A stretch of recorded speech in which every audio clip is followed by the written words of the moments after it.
filhotes, vocês estão vivos? No vídeo de agora nós vamos falar um pouquinho sobre Schopenhauer. O mundo é uma representação minha. E a vida de cada indivíduo é sempre uma tragédia, segundo Schopenhauer. Então, os grandes contestadores do sistema hegeliano, Arthur Schopenhauer, o mundo como vontade de representação. Então, vamos conhecer um pouquinho do pensamento do Schopenhauer, dessa obra aqui, que é para mim a melhor em língua portuguesa de comentários ou de comentadores da história da filosofia, do romantismo ao empirico-criticismo, de Giovanni Reale e Dario Antisser, da editora Paulus, volume 5. Então, nenhuma verdade, dizia Schopenhauer, é mais certa do que esta. Tudo aquilo que existe para o conhecimento, portanto, este mundo inteiro, tudo, é apenas objeto em relação ao sujeito, que sou eu. É uma palavra, uma representação minha, que sou o sujeito, né? Ou de você, que é sujeito, ou de qualquer sujeito. O mundo é minha representação. Esta é uma verdade que vale em relação a cada ser vivo e que conhece, embora apenas o homem seja capaz de acolhê-la na consciência reflexa e abstrata. E se ele verdadeiramente faz isto, deste modo penetrou nele a meditação filosófica. Para ele torna-se então claro e bem certo que não conhece nem o sol nem a terra, mas apenas um olho, o qual vê um sol, uma mão, a qual sente uma terra, que o mundo pelo qual é circundado não existe a não ser como representação na minha mente, ou seja, sempre em todo lugar em relação a outro, aquele que representa o qual é ele próprio. Se acaso uma verdade pode ser anunciada a priori, é justamente essa, sendo a expressão daquela forma de toda a experiência imaginável e possível, a qual é mais universal que todas as outras formas, mais que tempo, espaço e causalidade, pois todas estas pressupõem justamente aquela. E se alguma de tais formas, que reconhecemos todas como iguais determinações particulares do princípio da razão, tem valor apenas para uma classe especial de representações. A divisão em objeto e sujeito é, ao contrário, forma comum de todas as classes. É a forma única em qualquer representação, de qualquer espécie abstrata ou intuitiva, pura ou empírica. É possível e imaginável. Nenhuma verdade é, portanto, mais certa, mais independente de qualquer outra. Nenhuma tem menor necessidade de ser provada do que esta. Tudo aquilo que existe para o conhecimento, portanto, este mundo inteiro é apenas objeto em relação ao sujeito. Intuição de quem intui. Em uma palavra, a representação do meu sujeito. Naturalmente, isso vale como para o presente, também para qualquer passado e qualquer futuro. Para aquilo que está longíssimo como para aquilo que está próximo, de modo que vale até para o tempo e o espaço, dentro dos quais tudo é distinto. Tudo que está, então está aqui simplificando a filosofia do Kant, né? Tudo que está compreendido e pode ser compreendido no mundo deve inevitavelmente ter como condição o sujeito. Existe apenas para o sujeito. O mundo é representação do sujeito. Esta verdade de modo nenhum é nova. Ela já se encontrava na concepção dos céticos, de onde moveu Descartes. Mas Berkeley foi o primeiro a exprimi-la resolutamente e adquiriu, assim, um mérito imortal em relação à filosofia, embora o resto de suas doutrinas não possa se sustentar. O primeiro erro de Kant foi a negligência deste princípio, como será exposto no apêndice. O quão remotamente, ao contrário, tal verdade fundamental fosse reconhecida pelos sábios indianos, aparecendo como base da filosofia Vedanta atribuída ao Vyasa. A Vyasa, não Vyada, né? Nos atesta W. Jones, em sua última memória On the Philosophy of the Asiatic Researches, sobre a filosofia dos asiáticos, né, pesquisas asiáticas, no volume 4, página 164.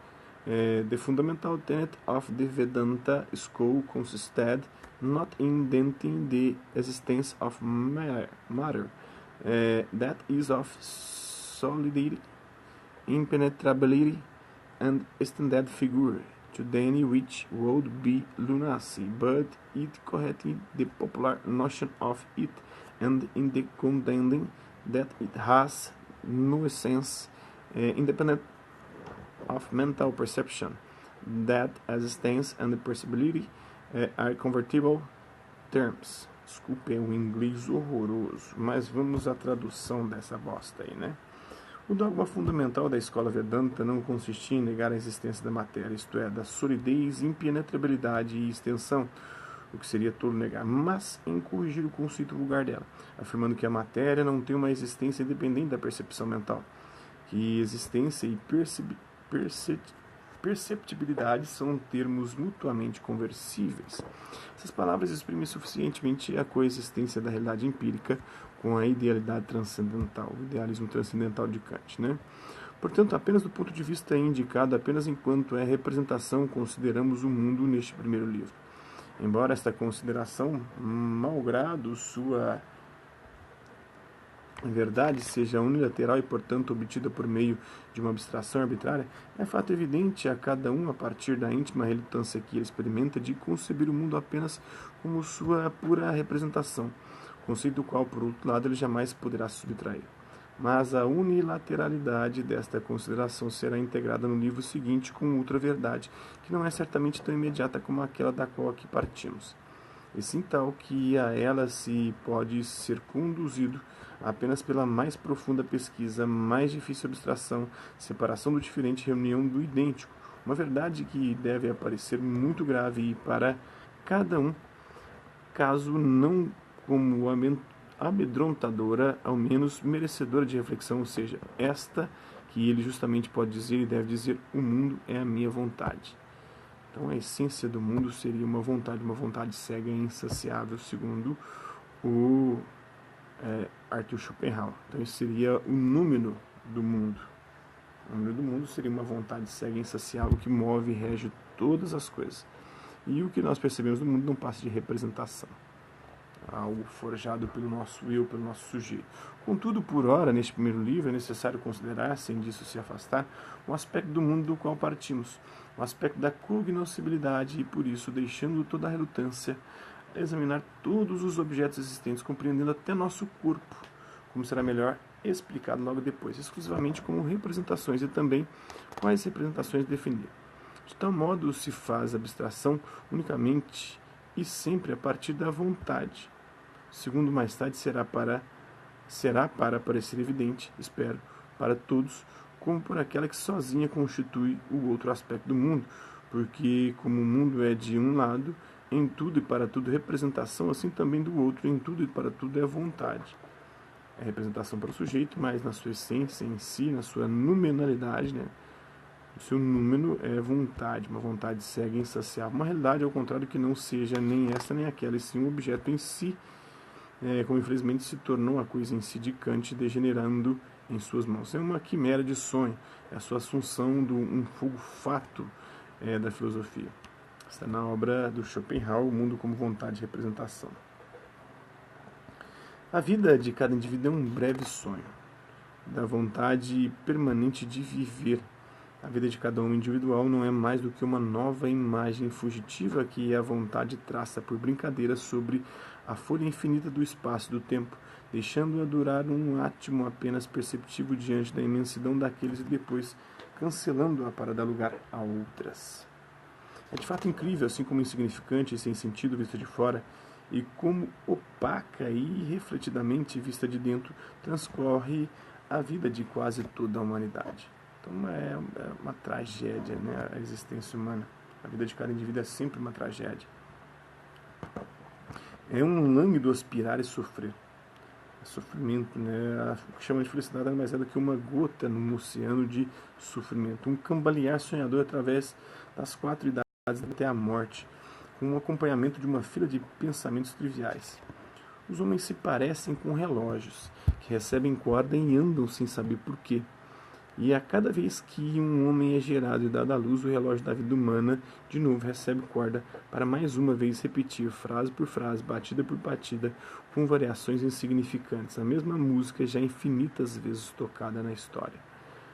Cada indivíduo, cada vulto humano e cada vida não são mais que um novo breve sonho do infinito espírito natural, da permanente vontade de viver, da vontade cega, né? Não são mais que nova imagem fugitiva que a vontade traça por brincadeira sobre a folha infinita do espaço e do tempo, deixando-a durar um átimo apenas percebendo a imensidão daqueles e depois cancelando-a para dar lugar a outras. Então somos joguetes, marionetes na mão da vontade cega que rege o universo, ela que é o número, que é a essência de todas as coisas. Apesar disso, e aí está o aspecto grave da vida, cada uma de tais imagens fugazes Cada um de tais caprichos insípidos devem ser pagos por toda a vontade de viver em toda a sua violência, com muitas e profundas dores e no fim com morte amarga, longamente temida e que finalmente chega. Por este motivo, a visão de um cadáver nos deixa subitamente melancólicos. A vida de cada indivíduo, se olharmos em seu conjunto, revelando apenas seus traços significativos, na verdade é sempre uma tragédia. Mas, examinada em seus particulares, tem a característica de uma comédia. É para rir, né? Olhada mais de perto, né? De longe é uma tragédia, de perto é para rir. Na verdade, isso aí inverte a lógica do Aristóteles e da comédia, né? De longe, a vida é uma comédia, de perto uma tragédia. Com efeito, a agitação e o tormento do dia, a incessante ironia do instante, o querer e o temer da semana, os acidentes desagradáveis de cada momento, em virtude do acaso sempre ocupado em feios repentes, são verdadeiras cenas de comédia. É comédia, né? Todos os tormentos, tudo o querer e temer, os acidentes, a virtude do acaso, sempre ocupando em fios repentes, são verdadeiras cenas de comédia, é verdade. Isso é a vida humana. Essas coisas se repetindo indefinidamente. Todavia, os desejos sempre insatisfeitos, a vã aspiração, as esperanças apisoadas sem piedade pelo destino, os erros funestos de toda a vida, com o acréscimo da dor e com a morte no fim, constitui sempre uma tragédia. Assim, como se o destino tivesse desejado acrescentar a zombaria ao peso da nossa existência, nossa vida deve conter todos os males da tragédia, ao passo que não conseguimos sequer conversar sobre a gravidade de personagens trágicos e, ao contrário, somos inevitavelmente, nos muitos casos particulares da vida, tipos ridículos de comédia. Nós somos uma comédia ridícula. Na verdade, uma tragédia, mas essa tragédia é engraçada. A tragédia da existência humana. E aí que está a coisa interessante, né? A tragédia é engraçada, mas muitos não lidam assim. Muitos não sabem nem o que é humor, nem o que é teoria, né? Em especial a esquerda politicamente correta. Então é complicado. Os caras não sabem nada sobre comédia, não sabem nada sobre tragédia, não sabem nada sobre humor. E ficam querendo dar pitaco sobre o que se pode ou não fazer piada. Em especial, não se pode fazer piada com a tragédia alheia, quando na verdade a tragédia é a grande comédia da vida. O bom da vida é rir das desgraças, pois isso é o que nos faz transcender as próprias desgraças. É a capacidade de rir delas. Todavia, ainda é que os grandes e pequenos tormentos preencham cada vez mais, mantendo-a em perene inquietude e movimento, eles não podem cobrir a insuficiência da vida em relação à satisfação do espírito, nem o vazio e a falta de sabor da existência, nem afugentar o tédio, que sempre está pronto para encher cada pausa deixada pela angústia. A angústia é o sentimento experimentado diante das escolhas, né? E o tédio que surge depois das escolhas. Então as coisas provocam a nossa vontade insaciável enquanto a gente não tem. Isso gera o desejo e nos move. Então a angústia antes de ter e o tédio depois de ter. Então são sentimentos que a gente experimenta. Daí provei que o espírito humano, ainda não satisfeito com as angústias, amarguras e ocupações impostas, a gente sofre antes de ter, porque não tem, e depois que tem, sofre também de tédio. Sofre primeiro de angústia antes de ter, e depois sofre de tédio, porque tem. Daí provei que o espírito humano, ainda não satisfeito com as angústias, amarguras e ocupações impostas pelo mundo real, cria em acréscimo na forma de 1000 variadas superstições um mundo imaginário com o qual se afadiga de todos os modos, dissipando tempo e forças, tão logo o mundo real lhe deixe um repouso que ele não sabe fruir. Este é também muitíssimo frequente na origem, o caso daqueles povos cuja doçura do clima e do sol torna cômoda a vida. Sobretudo os hindus, e depois os gregos, os romanos e mais tarde os italianos, espanhóis, assim por diante. Demônios, deuses, santos, o homem cria a sua própria imagem. A eles devem incessantemente ser tributados sacrifícios, preces, adornamento de templos, votos e consequentes ofertas, peregrinações, saudações, alfaias de suas imagens. Seu culto se cruza em todo lugar com a realidade, ou melhor, obscurece-a. Todo acontecimento da vida é tomado então como efeito da ação de tais seres sobrenaturais, né? As relações com eles enchem metade da vida. Alimentam diariamente uma esperança e se torna uma esperança vã de algo melhor que está por vir. Esperança se torna, frequentemente, pelo fascínio da ilusão, mais interessante do que as relações com a vida real. Então é mais interessante se relacionar com o sagrado do que com a vida real, porque ele nos dá uma esperança. O mundo real não tem uma tragédia completa, né? Mas uma comédia, dependendo da perspectiva com a qual você olha. São a expressão e o sintoma da dupla necessidade que impele o homem de um lado à busca de ajuda e apoio e de outro à ocupação e passatempo. E quando também operam frequentemente no oposto contra a primeira destas necessidades, fazendo com que, em caso de desventuras e perigos, sejam usados tempo precioso e forças não para deles se defender, mas em vão consumidos em orações e sacrifícios. Justamente por isso servem ainda melhor a segunda necessidade, por meio da comunicação fantástica com um sonhado mundo de espíritos. E este é o fruto de modo nenhum desprezível de toda superstição. Então a fé para ele é superstição. A gente inventa isso para ter uma esperança, para se ligar, já que esse mundo é desesperador, é sofrimento, é tragédia, é dor. Então você está no mundo como vontade de representação do Schopenhauer. Espero que vocês tenham gostado do vídeo. Quem curtiu, dá um like. Quem não curtiu, dá um dislike. Quem é interessado pelo conteúdo do canal, só se inscrever, ativar o sininho e aguardar os próximos vídeos e as próximas notificações. Deixe também seus comentários, dizendo o que você tem achado dos vídeos, sugestões de temas e assuntos para serem abordados em vídeos posteriores. É isso aí.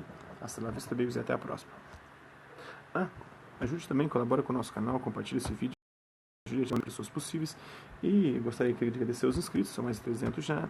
Agradecer também aqueles que hora ou outra passam pelo canal por conta de um conteúdo do outro, e aqueles que compartilham o nosso canal, nossos vídeos, seja nessa plataforma aqui no YouTube ou em outras redes sociais. É isso aí, hasta la vista, babies, e até a próxima.